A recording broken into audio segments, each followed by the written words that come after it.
Hello everyone, and this is my review for WWE Friday Night Smackdown on March 1st, 2013. And to be honest, for the most part there were some ups and downs to the actual Friday Night Smackdown. Some of the downsides was, even though a great match in general, the 2 out of 3 Falls match with Miz and Antonio Cesaro for the United States title, I wish they would have saved that for a later time. Maybe even make it a WrestleMania match. Now, the way that the match ended, and just the way the match ended and whatnot, would indicate that another match would be coming. So it doesn't seem like the feud would be over with. I just wish that felt like it was more of a match that could have been used for WrestleMania.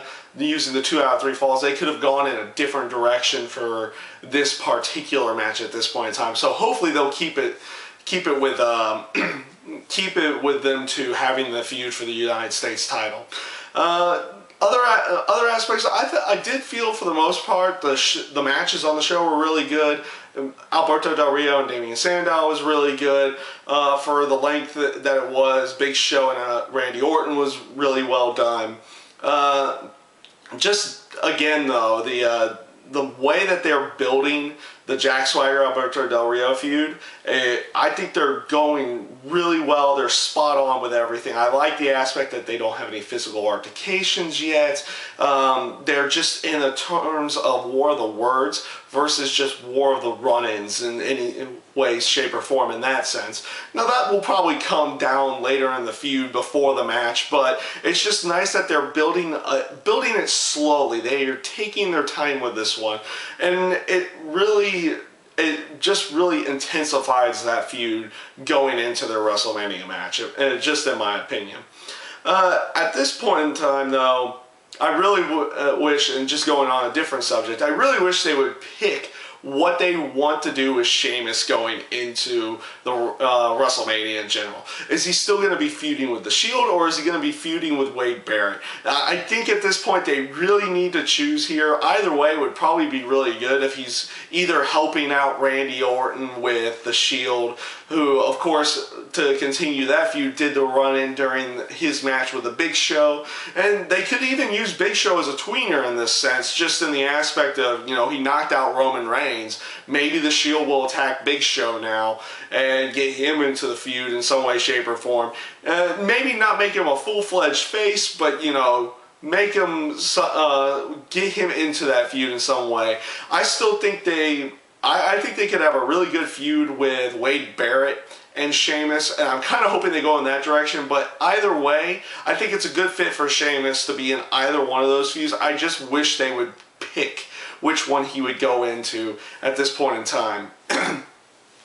But just for the most part, SmackDown itself, it felt a lot like Raw did, in the sense of, you know, you had the repeat match with the primetime players and Kane and Daniel Bryan. They just reversed the roles with who had their arm tied behind their back and who was blindfolded. I did like and kind of laughed at the whole blindfold having a goat face on the front of it when putting it on Kane. I did find that to be a little bit funny. Also, the Fandango debut, which of course didn't actually fully happen. He didn't do an in-ring one, he just did an interview, and I found him to be, I found him on the mic to actually come off fairly entertaining, or just, you know, fairly entertaining, a heel aspect type that he has with him.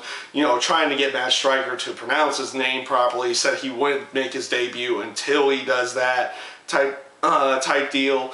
And obviously he's not going to have anything going into WrestleMania. It's way too late in the game to try to build him into a WrestleMania match. So I'm liking the fact that they're bringing him in slowly versus actually just throwing him in there and maybe forcing some kind of match with him going into WrestleMania, because he doesn't really need to take up too much time, and his interview really didn't take up that much time on the show.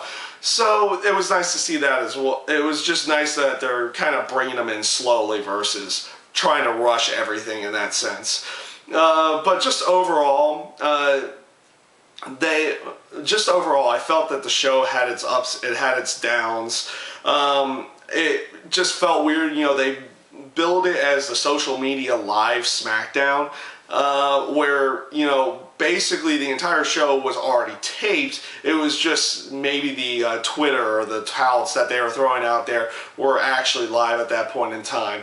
And it just came off really weird to me in that sense. And maybe that's what made the Smackdown not come off as good, or maybe even bad in some cases, that it wasn't fully live in that sense. But yeah, that's my review for Friday Night Smackdown this week. I thank you guys for watching, and I hope you enjoyed.